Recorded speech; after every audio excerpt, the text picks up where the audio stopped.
here we are starting another Real Crusades History podcast. This is actually going to be episode 2 in our new series, our panel discussion series. And we're talking about the Principality of Antioch today. And I'm quite thrilled to have with us Dr. Andrew Buck. Dr. Buck, how you doing, sir? Very well. How are you? I'm doing great. So, Dr. Buck, you have just finished your PhD, correct? I have indeed, yes.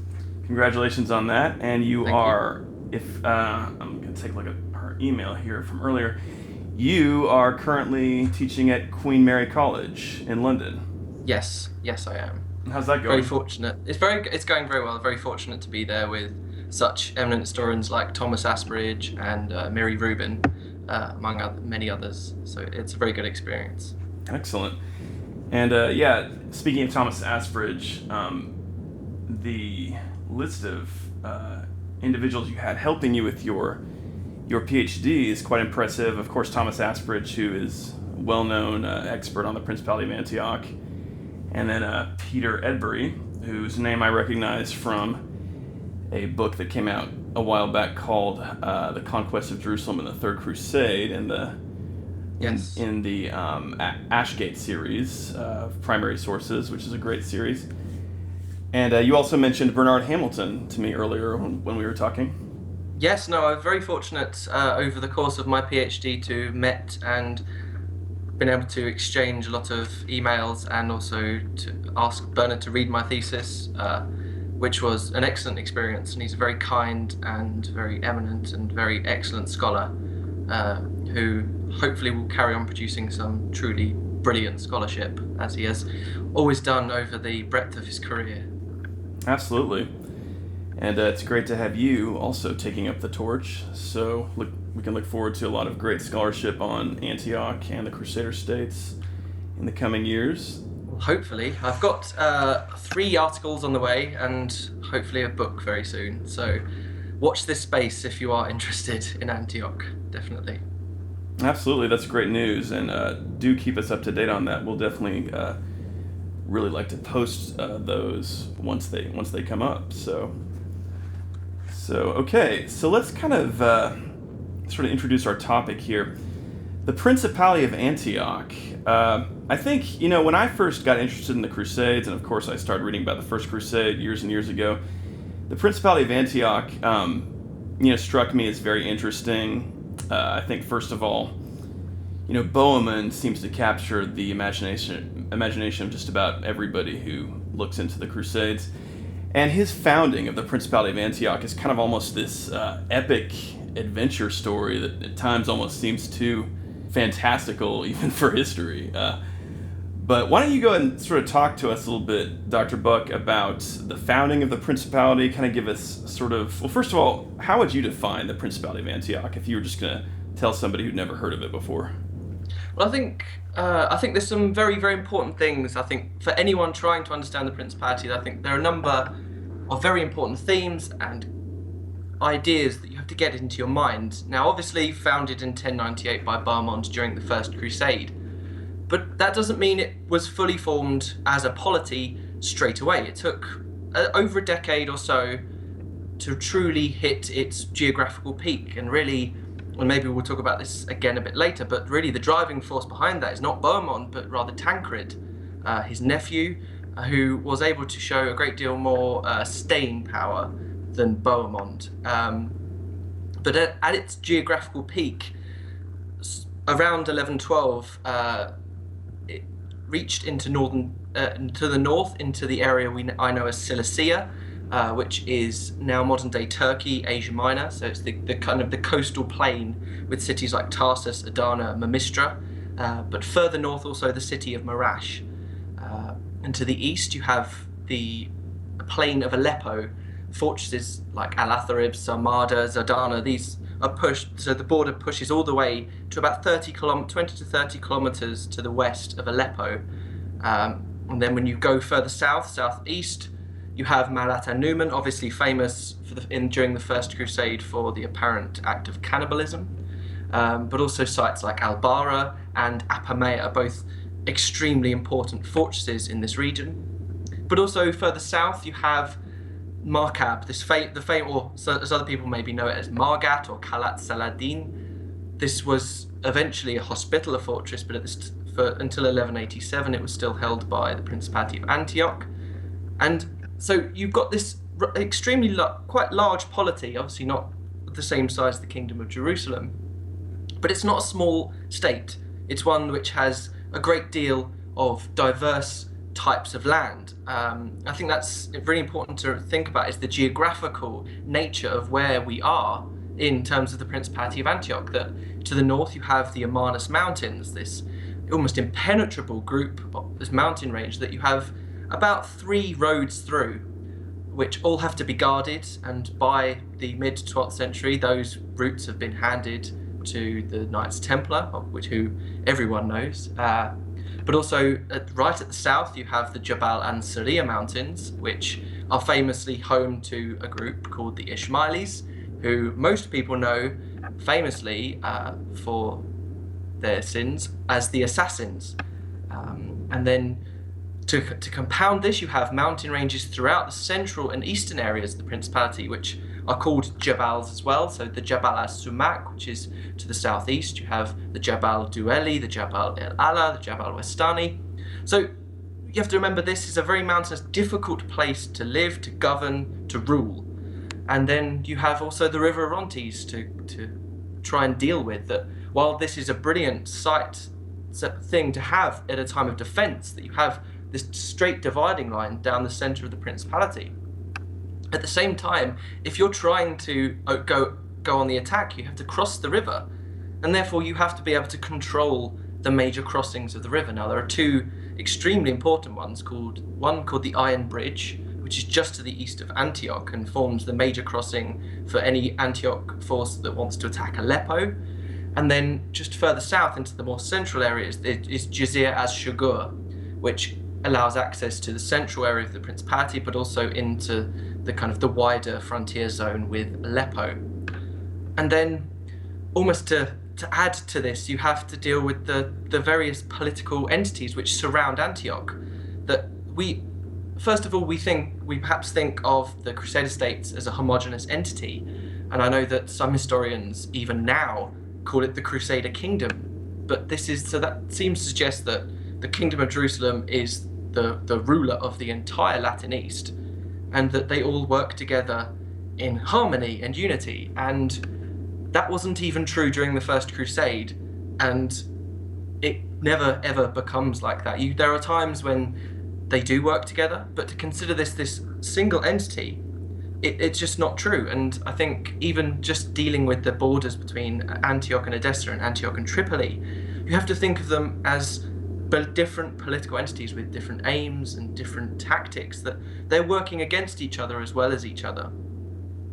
And then you have obviously the non-Latin powers. So you have the Islamic world, which obviously didn't truly become united until much later in the 12th century with the Zengids and then Saladin. So when the First Crusade appears, you have these different little polities, little mini-states, either around Aleppo or Mosul, or you have the Caliph of Baghdad, you have Shaizar, you have the Fatimids of Egypt, you have the Turks of Asia Minor, and, as I mentioned earlier, you have the Ismailis, the Assassins. And then you have to factor in Byzantium, this great Eastern Empire that was in control of the region until the late 11th century. During the First Crusade, it was assumed by Alexios that if the Crusaders did recover Antioch, that they would give it back. And then, obviously, Alexios didn't turn up when he was expected. Bohemond was able to convince all but Raymond of Toulouse to allow him to capture, if the city was captured, to actually rule it. And they never really give up that claim. That you get this violence, especially in the first 10, 15 years of Latin settlement. There's a lot of violence, lots of conflict, to the point that Bohemond even goes back to the west to try and drum up a crusade against Byzantium in 1105 and 06. But as the political world of northern Syria and the Crusader states changes, as does the relationship between Antioch and Byzantium, and hopefully this is something we'll come back to later, that you have three visits by emperors of Byzantium to Antioch, so 1137, 1142 and 1158.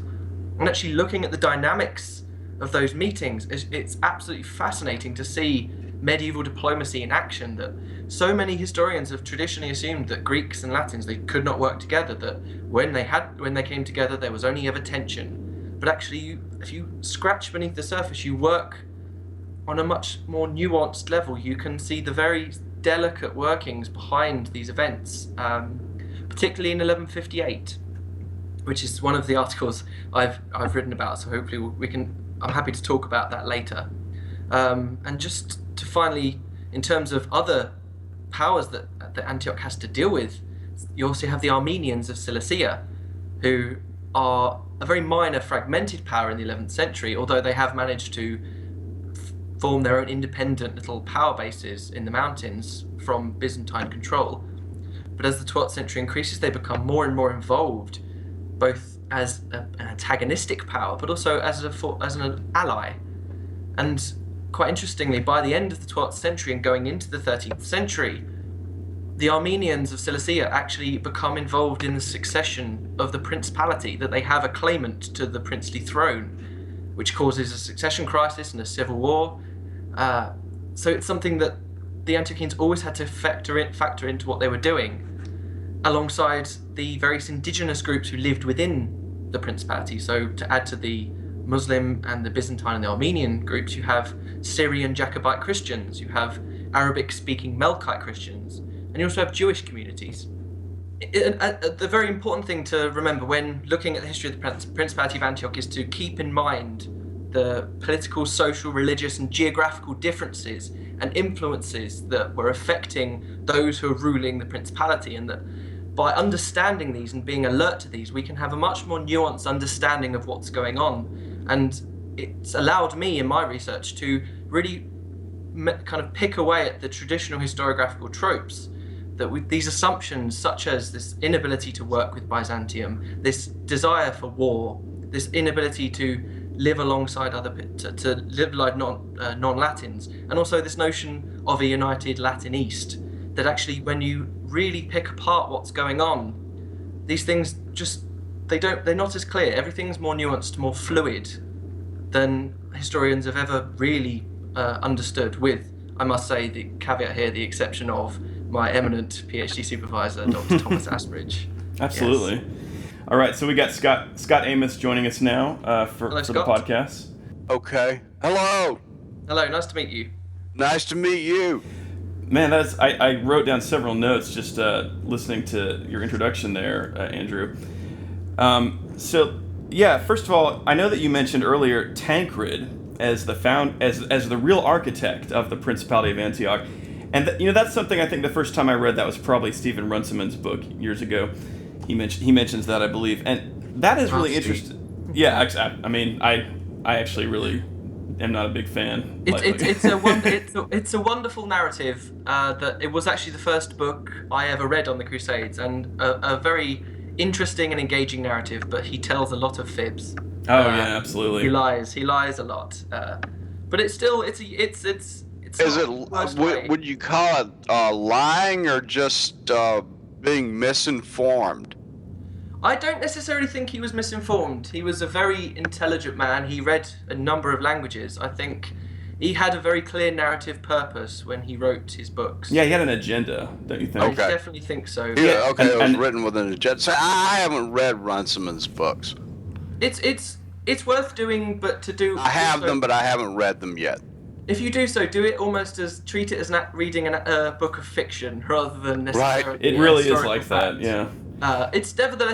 He provides a very interesting narrative, which is not a bad one. It's just the way he then decides to analyze the narrative often proves problematic. Yeah, I mean, basically what he was trying to do was demonize the Crusaders and lionize the Byzantines. I mean, he was incredibly... Okay, yeah, so then that permeates the whole thing rather than just two or three statements or something. Is that correct? Unquestionably, yes. I think. Yes. Okay. And he's also I didn't realize that. I mean, I read that he, at the end, he said the Crusades were nothing but a misguided, I don't remember exactly his words, but they were nothing but a misguided effort or something like that. I think he said something like the worst thing that ever happened in history was pretty much what he said. Oh, okay. But an unbelievable statement. But that whole narrative Oh, yes. permeates the whole the entire the The whole book, series. Yeah. it really does. Okay. Yes. I Well, think so. But anyway, probably best that I waited to read it. so just kind of jumping back to this issue of Tancred as the almost the real founder. Well, I mean, Bohemond was he founded it in name, but Tancred kind of builds it, and that's an interesting period. This period, when of course Bohemond is initially imprisoned, and then he goes off to drum up support for his anti-Byzantine crusade. Tancred, he wins several key battles against neighboring Muslim and Byzantine forces, and he does expand the principality in both directions. And it's interesting too, Dr. Buck, because you were talking about the terrain of the principality and the region they were trying to control. The region just immediately beyond Antioch was incredibly mountainous and presented a huge logistical challenge and whatnot.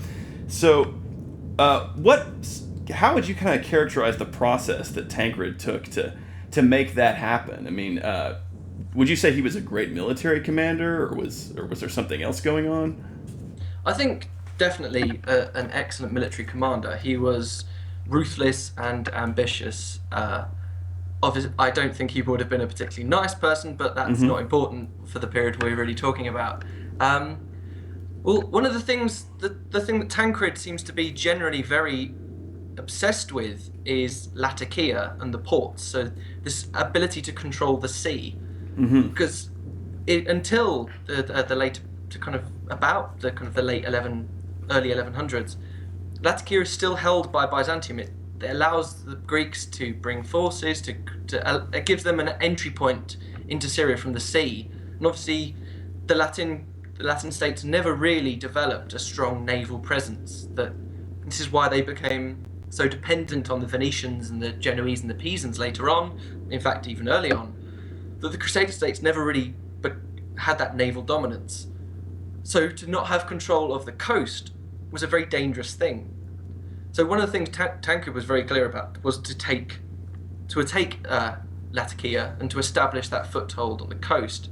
And he then pushes it further south to Jabala, and then even further south to Banias or Valania, which is the port just away from Markab or Margat. But at the same point, he's also pushing north. He's establishing control over Cilicia. Now, this is where Byzantium decided to again make its attack. That when Tancred takes power in 1104, 1105, the Greeks hold Latakia. They hold the Cilician plain. So Antioch is almost surrounded. That he has to push against Byzantine power, and without doing that, it would be very hard for him to expand anywhere else. But that doesn't mean he doesn't expand anywhere else. That actually also to the east. If you his first major victory was in 1105, or after taking full power. The Battle of Arta, right? The Battle of Arta. Now, Arta is a very interesting place, and that we don't really know where it is in reality. We have pictures, we have places on maps where we assume it is, but in reality, it's not survived. But what we do know is it's within a plain surrounded by mountains. Now, as a defensive point, therefore, the castle or whatever fortress there was not great. But what Arta is important for is a place of refuge. Because it has a plain, it's a place where people can run during times of crisis. And therefore, it can have great political significance. And you have to think of this whole area, so Arta, but also Harim. And these sites, this is such an important place for guarding Antioch, but also defining this frontier with Aleppo, that you have this group of mountains called the Jabal Talat, or the Belus Hills, Belus Mountains. And if you control Harim, you're able to govern the passes, or monitor them. Govern is the wrong word. You're able to monitor the pass through this area. Now, just to clarify, Harim is that was the castle closest to Antioch itself, correct? In the eastern castle? Yes, it's the eastern castle closest, with the exception of the Iron Bridge, but we don't really know what was going on at the Iron Bridge in terms of fortification. But yes, Harim, it's just to the east of Antioch. So you cross the river Orontes, you cross a plain, and then this is Harim. Okay. So if the Islamic side controls Harim, they are able to completely monitor any Antiochene movements across the river. So it's impossible to have a surprise attack on Aleppo if you don't control Harim. But conversely, if you control Harim, you can push the Latin border back over the mountains onto the Aleppan plain. It allows you to form control over Al-Atharib and Zidana, so it allows the Latins then to monitor Aleppan movements. So when Tancred is forming the Principality, as he does in this 7-year period, because 1112 is really this time when the Principality is at its geographical peak, that he has diffused Byzantine threats on the coast and to the north, and then he's able to push Aleppo back and to keep it at arm's length. But also, because he's able to do that, he's able to exact financial tribute from them. And this is extremely important, not only because you take away money from Aleppo, it gives them less money to attack you with, but also this is a great source of income. When trade is still, it's not particularly forthcoming at this point. The Latin East is still very dangerous. It's not secure. Therefore, the trade routes have not opened up to their greatest extent, as they would much later in the 12th and then in the 13th century. So Tancred, it's a slow process, but it's one that Tom Asbridge has called piecemeal, and I would go with that. But Tancred is able to really identify the key strategic areas that he has to really assert his control over. And I think that is complete evidence of his skill as a general, as a leader, as one who is able to really know how to work the political frameworks of northern Syria, that he doesn't have to push all of the time. For instance, he never tries to take Aleppo. Now, This is something that if he had taken Aleppo, this would have been a major thing. And maybe we'll talk about later about Baldwin II of Jerusalem, when he is regent in Antioch, he does try to, and what that suggests. Yeah, absolutely. Tancred is happy to assert his dominance and then to just extract money from them, to cement his position. Now, obviously, if he hadn't died in 1112, perhaps having established position, gathered money, weakened Aleppo, then maybe he would have attacked. But I'm not sure he would have done, because it doesn't seem that becomes something that Roger considers a worthwhile thing to do. So you don't think it was an issue of, because I think the common narrative we hear is, well, there was this push from Antioch to try and acquire Aleppo. That was the natural next step. But you're not necessarily convinced that was a tactical objective of Tancred, that it might have been a tactical objective to not conquer Aleppo.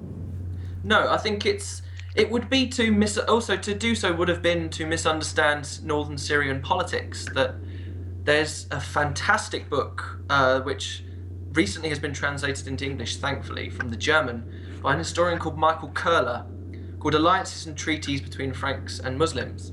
And he talks about the really convoluted and difficult political framework in northern Syria at the time of the First Crusade, which he calls the Syrian Autonomous Lordship System.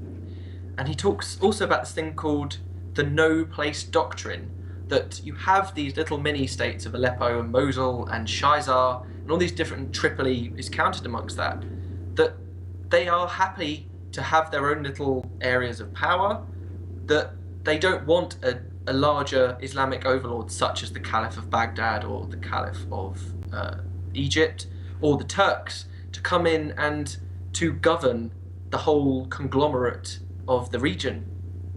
And so by Tancred playing into that, by buying off certain lords, by extracting money, by playing them off each other, he's able to maintain that level of tension that helps him keep Antioch's position. And I think if he'd pushed that, he may have ended up facing a more united Islamic world. And I think one of the events that really sings to me with that is in 1108, when he allies with Aleppo to fight a battle against the forces of Edessa and Mosul.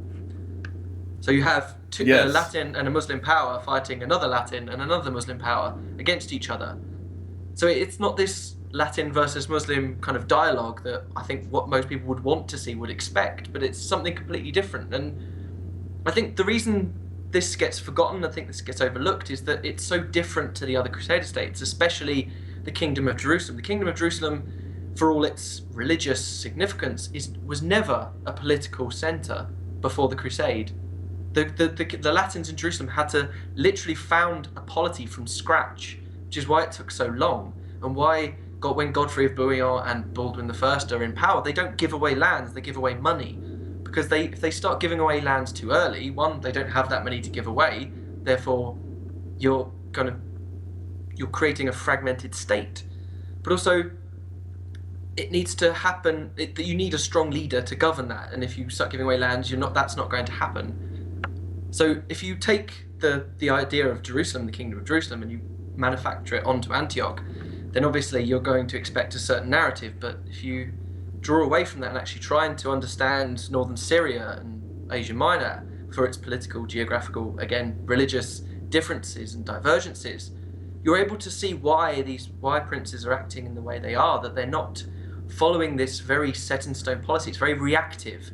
Tancred is exceptionally strong at reacting to scenarios, that he's able to assert himself when he needs to, but at the same time, when he can take the diplomatic option and gain from it, he's happy to do that. And I think that actually is more important to the survival of the Principality than if he'd just simply gone on the offensive. Because if you go on the offensive, you risk open battle. And one of the worst things you can do as a medieval ruler is to risk open battle, because there's always a 50% chance that you'll lose. And then if you lose, like in the Battle of Hattin, then everything goes wrong very quickly. So I think that's kind of Tancred. He's very clever, and he's very bright, and he's very strong, but he's also able to know when to push and when not to push. Right. So, okay, and so I know we've already kind of mentioned Roger of Salerno, too, who obviously he comes in after Tancred's rule ends. How would you characterize his rule? I think frequently we kind of hear about his period of time as the apogee, Antioch at its height, maybe.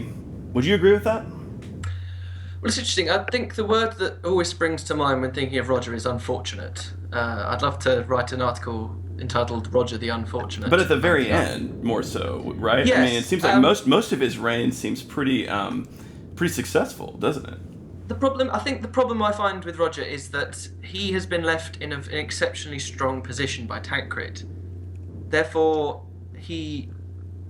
all he really has to do is keep things ticking along. There's no real, other than if he'd had chosen to attack Aleppo and actually push for the conquest of Aleppo, that would have been really the only thing he could have done to truly build on Tancred's success. So in a way, he's facing a point where Tancred has died. This, for all Roger's skill, this left a power vacuum in theory, that there's a chance that the rulers nearby would have thought, well, this is our chance to make inroads. And while that doesn't necessarily happen straight away, you do see him facing a level of attack and level of scrutiny that perhaps Tancred would not have, simply because Tancred had that built up aura around him of invincibility. And that isn't to say Roger isn't clever and he isn't a skilled diplomat or leader. So in 1115, when he's faced with the invasion of the forces of the Caliph of Baghdad, led by Barsuk of Hamadan, he's actually able to forge an alliance with Il-Ghazi of Mardin and Tughtekin of Damascus. Now, when I mentioned Michael Curler's work earlier, this notion of the no-place doctrine, this mini-states working together to prevent the imposition of a larger overlord, this fits. This buys into this historiographical theory. And interestingly, added to this coalition were Tripoli and Jerusalem. So he's able to bring forces together. They want to work together, but at the same time, he doesn't lead them to battle. It doesn't immediately happen. So actually, things drag on. Barsuk hangs around. His forces are there, but they're never really attacking. And eventually, this coalition, it starts to fragment. Tughtekin of Damascus goes home, as does Il-Ghazi, with some forces perhaps left behind. And the same goes for Tripoli and Jerusalem. Before we leave that part of the campaign, do you think there was any tension present there? I mean, we're talking about an alliance, between Ilgassi and Toktekin, and then these several Crusader states. Would there have been some type of religious tension there because of that alliance, or was this just business as usual? It's interesting to know. The sources don't tell us this. They don't really say that there is. It would be silly to not say that it's impossible. But it's often very hard to know, and I think that at times religion was just not as important as the politics. And I think events like 1115 and matters of in 1108 with the various alliances, that there's a clear willingness to work together. Now, whether or not this led to difficulties in fact a matter of on the battlefield, where you've got Christians carrying the true cross into battle and Islamic soldiers with preachers there, it's not talked about, which suggests to me, although this is obviously, it's always going to be more of an inference than fact, is that it wasn't considered the most important thing. That's not to say that's always true, that there isn't ever religious tension, because there would have been. It's just there are times when it clearly is not the most important thing. And especially if you're thinking of differences between, would, for instance, a Sunni Muslim be that worried about fighting alongside a Christian if it's against a Shia at this time? But you've got these interesting kind of dynamics, because we think it's very easy to think of the Islamic world as this, again, as a homogenous entity, and they're not. You've got these various different factors that you always have to think about, and it can make things very complicated and very difficult. But in terms of what's going on at this point, my simple answer would be it clearly wasn't enough of a problem to prevent alliance. But then at the same point they did leave, and so when Roger came to battle at Tel Daneth in 1115, he had to fight on his own, basically, and he was able to win. But as something, just to add to this notion of of tension, I talked of Tughtekin of Damascus, and rather interestingly, after the Battle of the Field of Blood in 1119, which we'll come back to in a second, I imagine, he captured a man called Robert Fitzfulke the Leper, who was the Lord of Sion and Balatanos and Zardana, and he was held captive. And for some reason, instead of embracing him he embraced him as a friend, according to Osama ibn Munkid, but then had his head chopped off and his skull turned into a jeweled cup. Now, obviously, that could mean that we have a very different understanding of what friendship means in the modern era.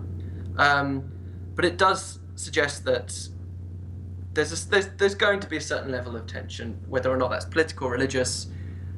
It's not always known, and we also have to remember that a lot of texts are written by churchmen on both sides, so therefore the evidence we receive always comes through this veil of religion that wants to see religion where there perhaps wasn't. So we often have to make sure we look at what's happening, not always just how they're represented by the sources. Okay.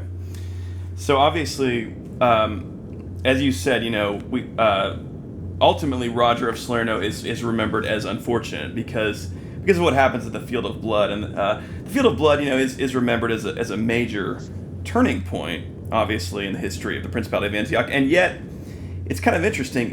It doesn't seem to have led to the major disaster that might have happened. As you mentioned earlier, Baldwin II steps in. The King of Jerusalem steps in, which I think kind of has tended to suggest to historians that, okay, so the King of Jerusalem did have some sort of, supervisory or, overlord type of role. What do you think of that? What's going on with Baldwin II when he shows up and his time ruling over Antioch? Well, this is interesting. I mean, just one thing I would just quickly add about this notion of the Field of Blood being a disaster. Obviously, it is. Roger dies and a lot of forces are killed. But if I draw back to the idea I talked to you about Harim and Arta in this area, there's a very, truly excellent article by Tom Asbridge. I'll try not to keep advertising his work.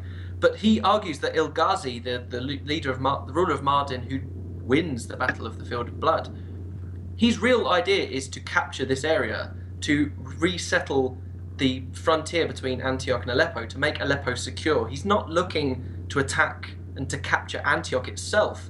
He's merely trying to settle the balance between Antioch and Aleppo to a point where it's in Aleppo's favour again, rather than trying to push for it. So it's completely right, and you don't see the large-scale land losses, say, for instance, you did in 1104 after Haran, but also with Saladin's invasion in 1188.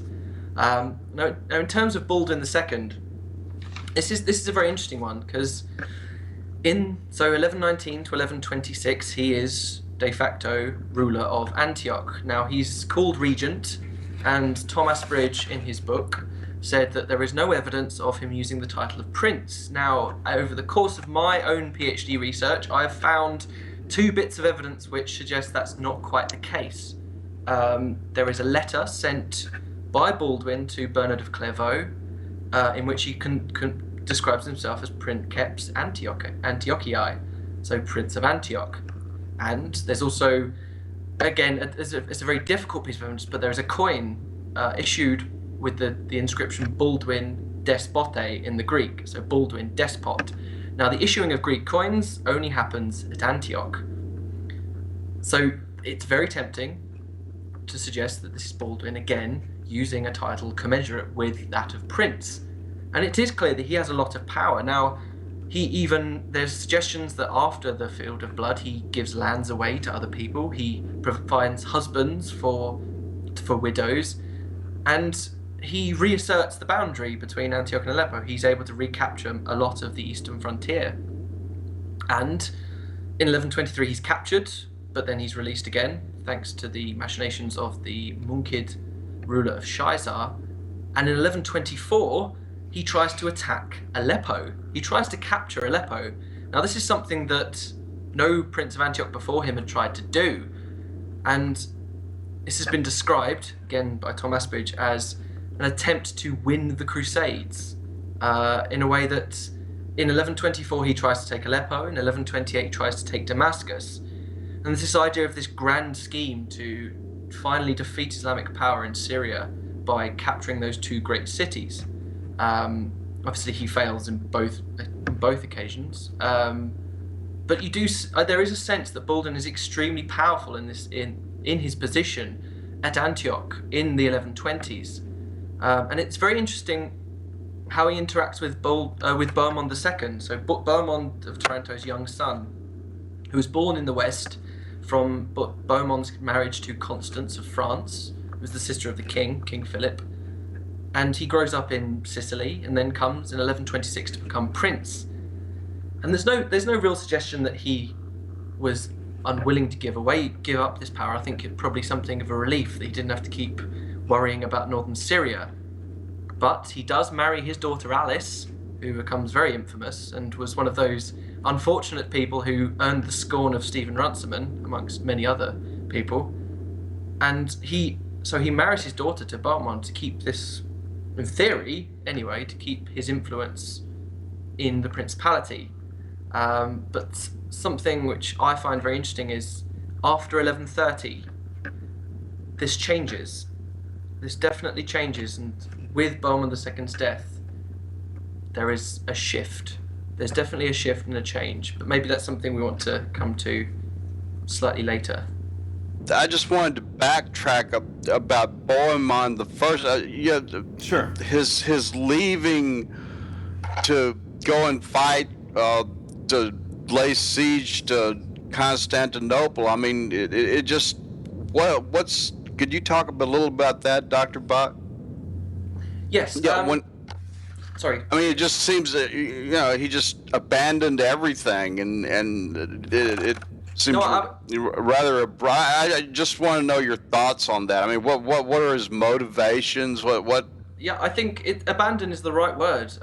Ralph of Caen, who obviously writing the Gesta Tancredi is not going to be the most non-partisan of biographers of Tancred, and therefore is not necessarily going to be favourable towards Bohemond, accuses Bohemond of basically robbing and emptying the Antiochian coffers before. That's what I to the west. understand, that he Yes, really just kind of took everything and. Yes.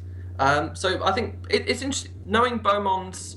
The cynic in me wants to suggest that Bohemond's just simply had enough. That he spends 2 or 3 years in captivity in 1100 to 1103. He then suffers an absolutely crippling defeat at Haran in 1104. And having gone through the rigors of the First Crusade, and it can't be denied that the First Crusade was probably one of, physically and mentally would have been just the most harrowing experience. So to go through that and then to face what he's going through, it probably would have been some sort of desire just to give up on, not necessarily give up on Antioch, but to say that I want to pursue other ways of strengthening the Principality. And for him, going off to the west on a preaching campaign to gain support for a crusade against the Byzantine Empire was perhaps a way of him recharging his batteries, but then maybe deciding that he still wants to have power, and if he can do so at the expense of Byzantium, then more the better. But perhaps somewhere on the Adriatic coast, such as Dyrrhachium, which is where he ends up, would have been a more sedate place to spend his later years than Antioch. And I think, obviously, it's very easy to criticize that because when you look at these historical places, you start to form an affinity for them. You think, and you almost start to look out for them, which is obviously weird and wrong. But I think Bohemond, you can understand that the kind of, as on a human level, the man has gone through a lot, and he's then gone through a lot more, and it wouldn't have surprised me that there would have been perhaps people who thought that within Antioch who decided that he just wasn't the best person to lead them anymore, and that Tancred was, and that this gave him perhaps the impetus to leave. Whether or not he did so and stole a lot from Antioch, we don't know. There are accounts of his time in Europe when he gives away relics from the Holy Land as a way of building support and kind of encouraging this sense of him as this crusader, this really famous person. He came back this hero and gave away relics, told tales. Yes. Just this whole media campaign, I guess you could call it. Yes, and they were called the Heroes Solimitani, the kind of the Jerusalemites, the people who went on crusade. They had this nickname. But there are suggestions, although they are contested ones in modern historiography, that Robert the Monk, his history of the First Crusade, may be in some way linked to Bohemond's preaching campaign. That is an argument which remains contested in historiography. So I wouldn't put myself behind that wholeheartedly. But you do get the sense that he is playing on his position as a crusader, as one who's gone through this to build up support. And clearly his decision to leave Antioch didn't really affect his reputation. It's one that he didn't go to Jerusalem during the First Crusade. He went afterwards. He lost twice, quite considerably, and then he buggers off back to the west. And yet he's still considered this great hero of the venture and just of his time. In fact, so that he can marry the sister of the King of France. The whole history of Bohemond, I'm just wondering if this is something that's what you could call in character for him throughout his whole history. I mean, his motivations throughout the First Crusade and after, what really were his motivations? I mean, he was always at odds with Alexius. There was this power struggle between him and Raymond of Toulouse. I mean, the whole thing, just seems to fit this overall picture of him as maybe someone who's, has more of his own motivations than more personal or desire for conquest. Self-aggrandizement sort of motivations. Yeah, he's kind of known as the crusade leader who was more interested in personal gain than sort of the holy pure. It's an interesting question, one I think that is fraught with difficulties in actually answering. That actually getting to grips with who Bohemond was and what he wanted, it's so hard because, as you've so rightly pointed out, there's this great mythology around him, and the ability to pick away this mythology is so difficult. And I don't think historians always try. You get these really interesting biographies of Bohemond that really eulogize about the man and really buy into the myth. And he's not the only one. There are figures throughout history, especially attached to the crusading movement, like Richard the Lionheart and Saladin. They evoke this idea of what the era was, and they almost represent what historians want to think of the period. So to think of Bohemond as kind of the anti-Crusader in terms of whether or not he really represented what the Crusade was, I think he was a Crusader. I think he was certainly one who was keen to take advantage of occasions when he could gain, but that's not necessarily incompatible with the notion of going on crusade. That actually, what part of the Crusade, the preaching, and as they went on, and if you look at the text and the way they're discussed, is the land of milk and honey. That they to gain from the Crusade, as long as it's thanks to God's help, that's not against the idea of crusade. Gaining material possessions through crusade is not going against Crusader movement, simply because it is through God's agency, according to the sources and the preaching, that they do so. And actually, it's hard to not square that with what Urban perhaps wanted. It's hard to think of Urban sending these many thousands of people to the east simply to go to Jerusalem, pray, and then go home. I can't imagine that would. And obviously Bohemond, because he's so famous, because he's the one who's seen as engineering things, he's seen as the most materially minded. And I think that the reason we distrust that is because it's very easy to think of the Crusades simply as a very strict idea. We have a strict idea of religious piety and what could be explained away by canon law and scripture. And the popes and preachers usually find very inventive ways of explaining away things that still fit with scripture and canon law.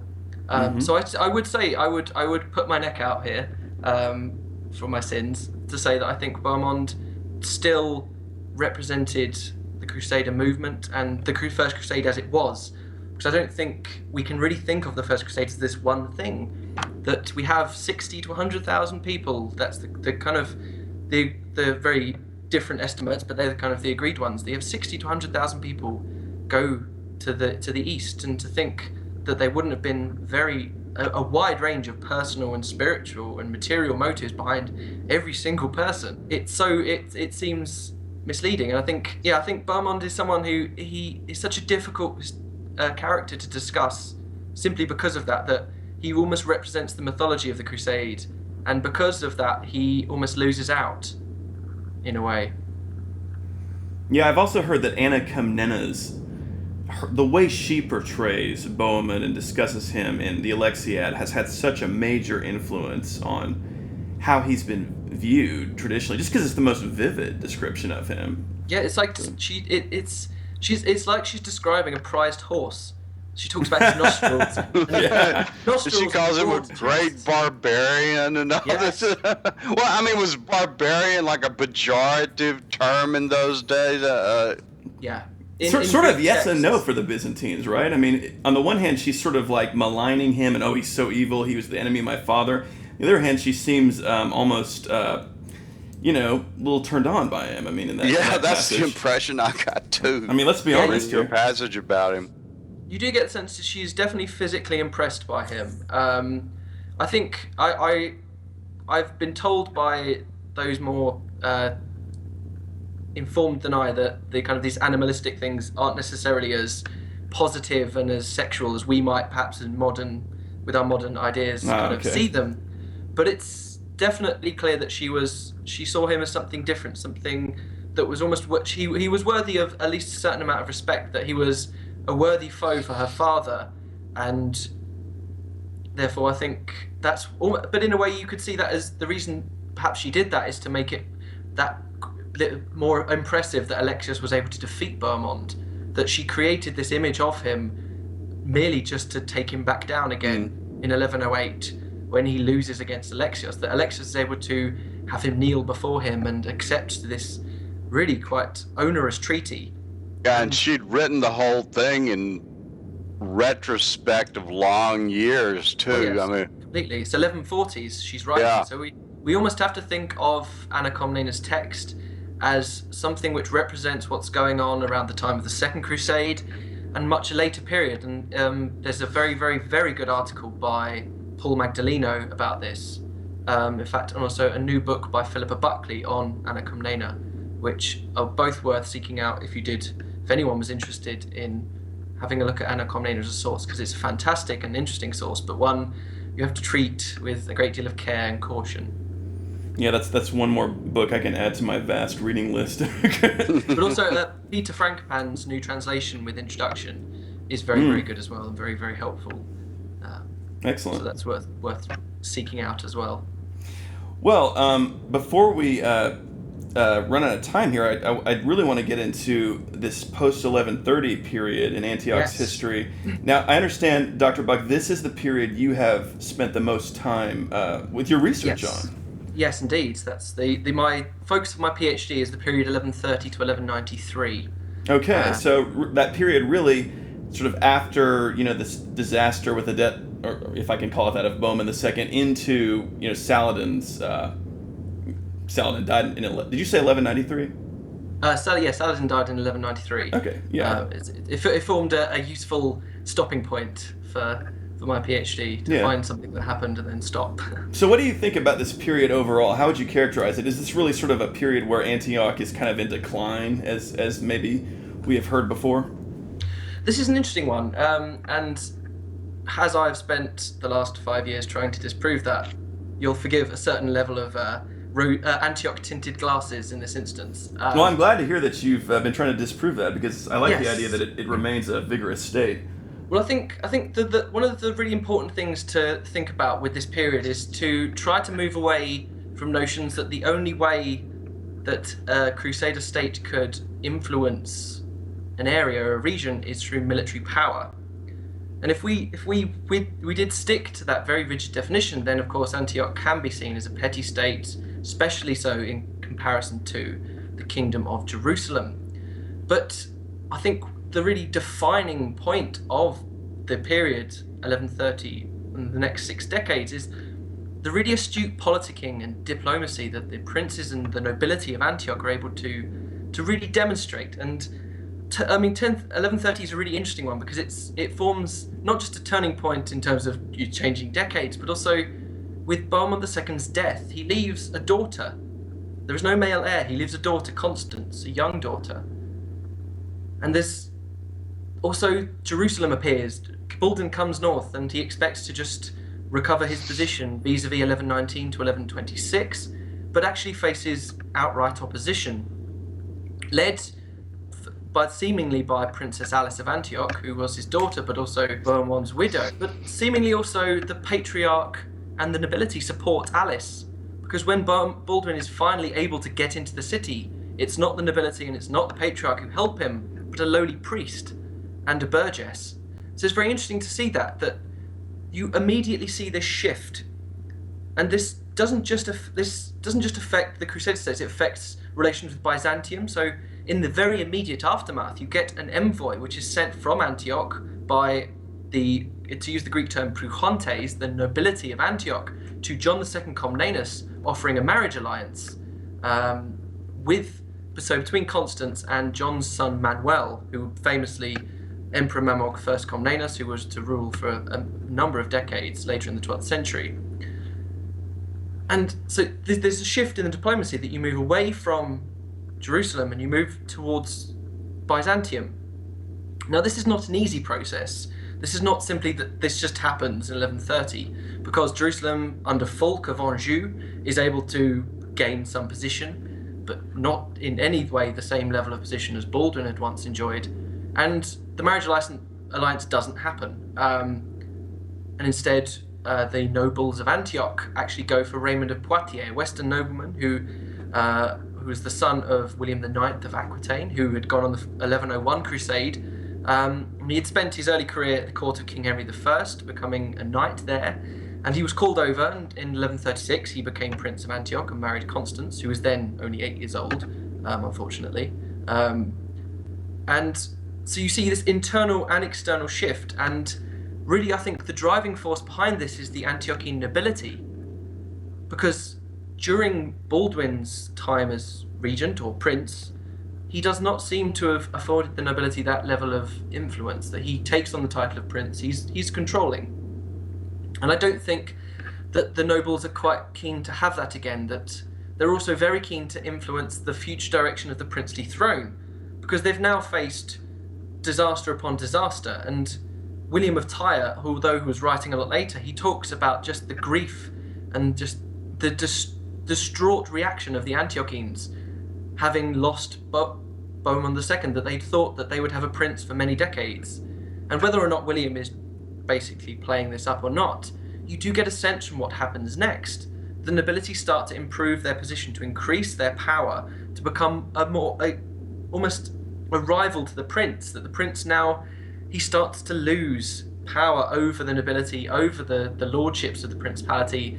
And this doesn't necessarily mean that they control all aspects of governance. It seems things that are going on within Antioch itself and the port cities that are under the princely demesne, they remain under princely control. But if you look at the lordships, they become very independent. But also, when you look at diplomacy, you look at marriage, you look at the big decisions, the times when great leaders visit Antioch, the nobles are there, front and center. They are so involved that you get this great shift. And as this happens, everything starts to change within the Principality of Antioch. So I've talked about Byzantium and these visits. So in 1137, John Comnenus arrives. He lays siege to Antioch, so there is violence.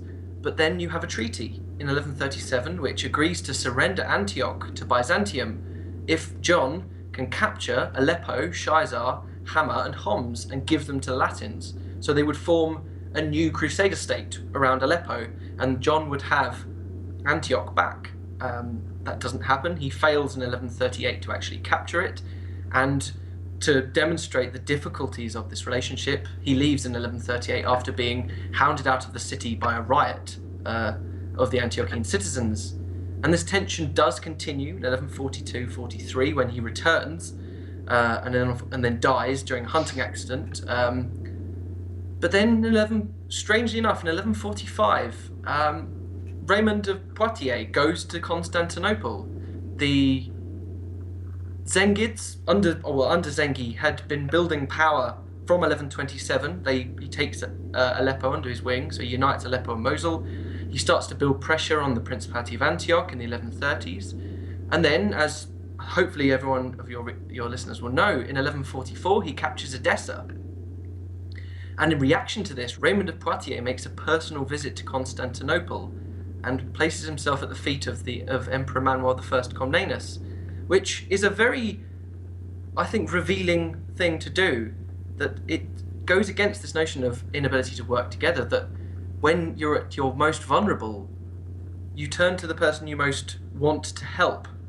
And it's extremely interesting that at this point, that was Byzantium and not Jerusalem. And if you look at the Second Crusade, actually, the absolute total inability of the Crusader states to work together, that Raymond just simply refuses to go to Jerusalem, especially after, obviously, Louis of France comes to Antioch.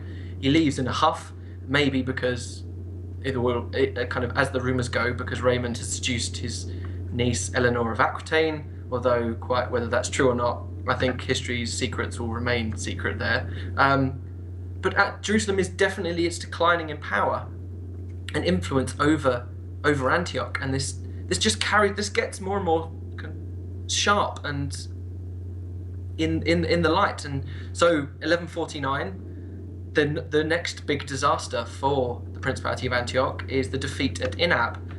Nur al-Din, who was Zengi's son, he attacked the Principality of Antioch near Taharim.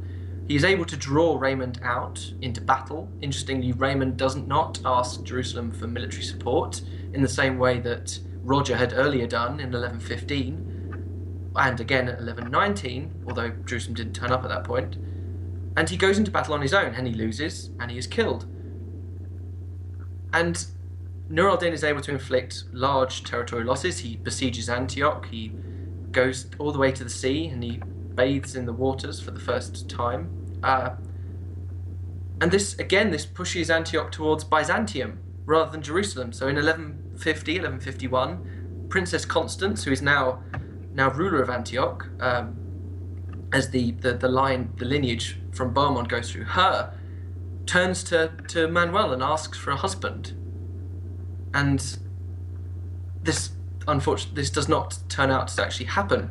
But when Baldwin III, at this point, tries to then intervene and enforce a husband on Constance, she again, publicly, in front of a gathering of all of the leaders of the Crusader states in Tripoli, says no, and flat out refuses to take any of his suitors. Now, obviously, she does then marry the very infamous Renaud of Chatillon, who was Prince of Antioch from 1153 to 61. But while historians seem to suggest that simply because he was linked to Baldwin, that means Baldwin enforced him on Constance, that does not seem to be the case. That Baldwin seems surprised, if a little relieved, for the situation to be over, but there's no suggestion that this is an enforced choice on Constance. So Jerusalem is really starting to... this power balance is really, really shifting. And I think to give the clearest indication of this is the period of 1158 to 1162. Now, in the intervening years, so between 1153 and 1158, Renaud of Chatillon is asked by Manuel Comnenus to attack the Armenians of Cilicia, who under Thoros had started to attack imperial possessions. And Renaud does this, and then Manuel refuses to pay. Now, whether or not this is because Manuel was tight, or historians seem to suggest that the reason Manuel got angry was that Renaud had used this opportunity to reinstall the Knights Templar in the Amarnas Mountains. So he'd used that opportunity to make Latin gains rather than imperial gains. So you can see why Manuel may have thought, well, why I'm not paying for you to gain from this. And in response, Renaud, who was known for his rather violent temper, attacked Cyprus. He raided Cyprus quite violently, and in response, Manuel comes to Antioch. And this is one of the things that I've really been able to, I think, undermine modern historiography here, is that in 1158, Renaud comes to the city of Mamistra, which is in Cilicia, and he performs this ritualistic act of penance. So he's bareheaded, he's in a wool shirt, no shoes. He hands his sword, his upside-down sword, so it's in the shape of a cross, to Manuel. This is this real scene of surrender, that he is really putting himself in Manuel's kind of... He's really relying on Manuel. Submitting to him, yes, sorry. And there's been an assumption that the reason this happened is that Baldwin engineered it. And this relies on a reading of an Armenian source by someone called Gregory the Priest, in which an earlier agreement had been made between Manuel and Baldwin for a marriage alliance. And more in this, it had been discussed that Manuel would come to Syria. However, it does not mention any agreement relating to Antioch. And actually, if you look at this penance, and actually the really complex notion of medieval ritual, that actually this notion of supplication actually works in Antioch's favour. That while it's perhaps embarrassing in the immediate moment, it really gives Manuel very little choice of what to do next. He cannot be seen to react negatively to such a obvious demonstration of penance and supplication. And this is, I mean, we have precedents for this. So in the West, when Henry II did something very similar to King Louis VII of France, it was actually noted that had Louis reacted badly, then all of Europe would have thought badly of him. So it's very easy to think of the medieval rulers as proud people who would not have been able to cope with a small amount of embarrassment, or even a large one. But actually, by doing this, it's a very, very clever piece of diplomacy that leaves Manuel completely unable to act with any form of military aggression against a state who has literally just invaded imperial lands. And to think that Manuel was not expected to kind of carry out a like-for-like attack on Antioch, having faced the invasion of imperial territory, it's, I think, absurd. And I don't think that's not how it works in the past, that Alexios attacks the Principality. In 1143, in fact, Manuel sends an invasion force against the Principality of Antioch after he was angered by a slight Raymond had made against him the earlier year. So we do this notion that there wouldn't have been violence, that Byzantium was only looking for recognition here. That's not. I don't think that works, and I think 1158 is such an important date because it really shows this change in the political dynamic.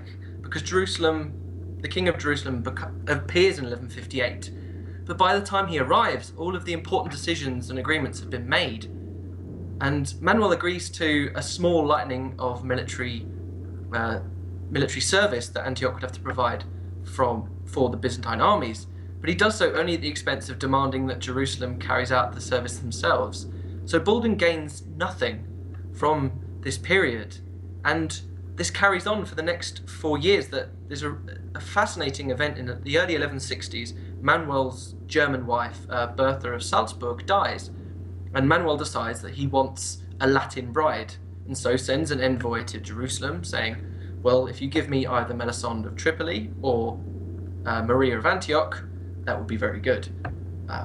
Baldwin tries to push Melisande on Manuel, who then prevaricates and eventually takes Maria as his wife through very, very secret negotiations. In fact, very embarrassing negotiations for Baldwin, who simply is not told, and eventually comes to Antioch in probably early 1162 in reaction to Renaud de Chatillon's capture by Nur al-Din, and finds imperial envoys talking to Antioch, to Constance, and simply just has to watch as Maria and Manuel's wedding is confirmed. And that would have been such an embarrassment that I think it encapsulates that change in the political dynamic of these powers, that by the early 1160s, Jerusalem is no longer that power that is considered the spokesperson for the Latin East, especially in Antioch. That Antioch now has its very own independent diplomatic policy, and part of that is fostering close, not always easy, ties to Byzantium.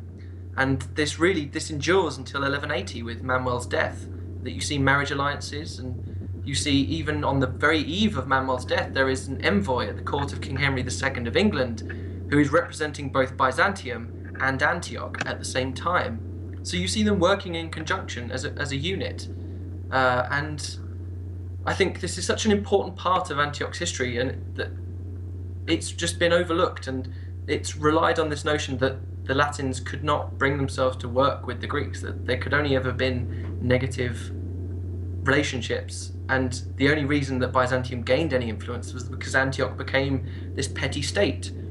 But if you look very carefully at the evidence and the events, you see them actually having a very guiding hand in what's going on, and I think that's extremely important, and it shows why there's a need to draw back from this assumption that only military power is important, that diplomacy, medieval diplomacy, and how states interacted with each other on this much lower level can reveal so much about political relationships. And I think as the 12th century was going on, that you get this rise in Islamic power, where Nur al-Din defeats Raymond in 1149, he captures Renaud in 1161, he then defeats Bohemond at Arta in 1164, and then obviously Saladin rises. That Antioch is looking for an ally who isn't going to intervene in the same way that Jerusalem clearly wanted to, but can provide the military and financial support which will allow for their survival. And both in 1163 and 1164, so at the Battle of Bukeya Gap, when Nur al-Din is defeated, and then again at Arta in 1164, there are imperial forces fighting alongside the Latins. And Manuel even pays for Bohemond's release, Bohemond III's release from captivity in 1165. See, there are very real benefits to this relationship between Antioch and Byzantium that I think has to be remembered and has to be accepted, that this has such an important influence on the dynamism of the Latin East, and allows us to really get a different view of what's going on. So in some respects, is what happened that Antioch really becomes a part of the Byzantine Empire again, almost. Would that be fair In a to way, say? in a way, I think it's. I don't think it's as formal as perhaps. So the Treaty of Deval in 1108, which Bohemond was forced to accept, was in theory the creation of a satellite state that they rule at the behest of Byzantium, and I think in a way yes, because you see the Prince of Antioch doing homage. But in a way, it's something different. It's something that rises above that. That it's almost this mutual acceptance that the Principality is a separate state, but at the same time, it's willing to work with Byzantium. That it's a very difficult relationship, one that that comes through very delicate and very often very violent processes. That I'm not sure that formally that it was part of the Byzantine Empire, but there's certainly enough to sense that if you were thinking of a loose conglomerate, the kind of under the sphere of imperial interest, maybe not control but interest, Antioch certainly sits quite firmly within that. Right. So the thing about this period too is, like we mentioned earlier, the rise of the Zengids, and Antioch loses, as I understand it, pretty much all of its eastern borderland castles that controlled that mountainous territory that we were discussing earlier. So Antioch does go from being this kind of, I don't want to, well, I'll just say this: a major military power with that can extract tribute from Aleppo. To, how reduced was Antioch's? One, how reduced was their military power by all this, the loss of these castles, that sort of thing. And two, how much of a threat was the Zengids and these neighboring Muslim enemies to really the viability of Antioch as a state? Was drawing close to the Byzantines, was that absolutely necessary to prevent Antioch from being retaken by the Islamic world? Well, just to go straight to your last point, yes, I think it's very interesting that actually Islamic sources, for instance, Ibn al-Athir, actually mention that it's the threat of imperial involvement which stays Nur al-Din's hand on at least 2 occasions from trying to just attack Antioch.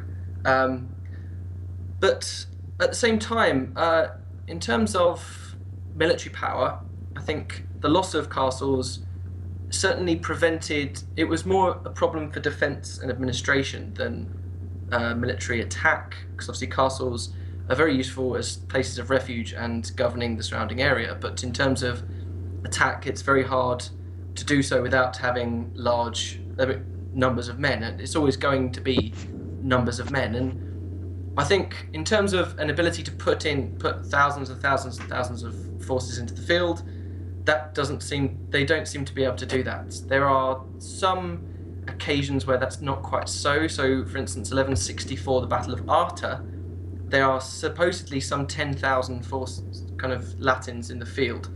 Although it's not just Latins, that has to include the military orders, the county of Tripoli, Armenian forces and Greek forces. So quite how much of that does involve Antiochian forces, we don't know. And part of my research has looked into the prevalence of military service and what we would consider feudal structures, put those in inverted commas definitely. And actually, it doesn't seem like military service was particularly prevalent in the Principality of Antioch, that the nobles, as they increased in power, became less and less involved in princely warfare. So which is part of the reason why this shift towards diplomacy and this shift towards trying to create other ways of maintaining their presence and to influence matters, that you don't simply need to be able to throw thousands of men into the field and capture things to be able to influence the quite delicate scenario in northern Syria. And as the Islamic world fragments, that becomes easier and easier. So after Nur al-Din's death in 1174 and the rise of Saladin, the Antiochians are able to really play on that and forge alliances with Aleppo or Mosul and try to gain things from that, simply because the Zengids are terrified of Saladin. So they're able to play on those fears. And in terms of whether or not the Zengids or even Saladin was ever a viable threat to just the plain Latin existence in northern Syria, I would say no. And really it wasn't until the Mamluks in the 13th century that you see this wide-scale attempt to just wipe the Latins from existence in the East. So I think, that's very important to understand that Antioch is it's very rarely actually besieged. Whether that's political, which I think often it was, or if it's simply because Antioch was massive, had big walls, and would have caused some form of reaction in the West of Byzantium, and therefore would have been very hard to just maintain control of. But it is clear that Antioch was never, in terms of just the existence of the city as a Latin stronghold, I don't think it was ever really under threat until the 13th century, and then it was. But that doesn't mean that Saladin did not completely annihilate the power of the Principality, because in 1188 he does just simply wipe away everything other than Antioch, and perhaps the castle of Crusader, which is just southeast of Antioch and was held by the Patriarch. So you think that's kind of another major turning point, is this Saladin's invasion in the 1180s. So to kind of like bookend that part of your research, you see basically this is a further reduction in Antioch's power. At this point, is it a petty state, or? Well, I think I'd probably be happy using that term now. Yes, I think the big thing that happens with 1188 is it breaks the nobles, it breaks the nobility of the Principality. You lose those different power structures. That all you've got left now is the prince. Now, for the prince, that's probably in a way that makes him slightly more powerful, although power over a very small land rather than over a wider state. And I think with 1188, this is a big thing, but this isn't to say that Bohemond III loses all sense of being able to have power, because during the Third Crusade, which he just doesn't take part in, he does send a letter to Sicily asking for their king there to become his overlord, and he offers the same to Frederick of Swabia, who was Barbarossa's son. Although just after he did so, he did also rob the German Crusader army by putting all of their possessions into the citadel and then kicking them out of the city and refusing to give them back. But he does use the confusion of the Third Crusade to attack Saladin's northern Syrian interests, and is able to get a pretty good deal in 1193. But 1193 is an important date, not just because of the Islamic world, but more to do with the Armenian world. That after Manuel Comnenus' death in 1180, Bohemond tries to reassert his power in Cilicia. He does so seemingly with the alliance of the Armenians, and then he seems to have fallen out of favour with the Armenians. He descends into chaos. In 1193, he is ambushed and captured by a Leon, who becomes Leon, the Great King of Armenia, and is imprisoned for 2 years. And as part of the settlement, Bohemond's eldest son, Raymond, has to marry Leon's daughter, Alice, and their son, Raymond Rupen, was to be one of the lead claimants during the succession crisis. Also, the thing is, the Latin East changes completely. That the Kingdom of Jerusalem is basically Acre and some bits on the coast. The County of Tripoli, which just gets subsumed into the Principality of Antioch. So it's a very different political world, one in which notions of states are almost misleading. That these are polities that are fighting for their very survival. They work with the Mongols. They try to work with whoever they can, and then eventually they are unable to stave off the Mamluks, but by this point, pretty much the entire Latin East was in the hands of the military orders. So to think of the Principality of Antioch, really, when it falls in 1264, it's just a shell compared to the period, the early period, and for most of the 12th century. Really interesting. Well, this is a fascinating topic, and I have really enjoyed getting to discuss this with you, Dr. Buck, and hopefully we'll be able to have you back for another podcast sometime. Yeah, of course. Scott, hopefully my ideas they've been understandable. It's very absolutely. difficult to describe a PhD thesis in words, that you spend so much time engrossing yourself in an area of research and you become so embedded in it. It can be very hard to remember to kind of come back it out and try to explain to people what it is you're actually saying. Because you think, well, it's on the page, read the page, but no, you have to then try and put them into your own words. It can be quite hard. Yeah, it's fascinating for me. I mean, I've been reading about this stuff for a long time, and you've really offered some different perspectives that I don't think we necessarily get in a lot of the scholarship that is out there currently. So, Scott, do you have anything else for Dr. Buck here? No, I just wanted to tell Dr. Buck I very much appreciate everything you've given us today. Absolutely.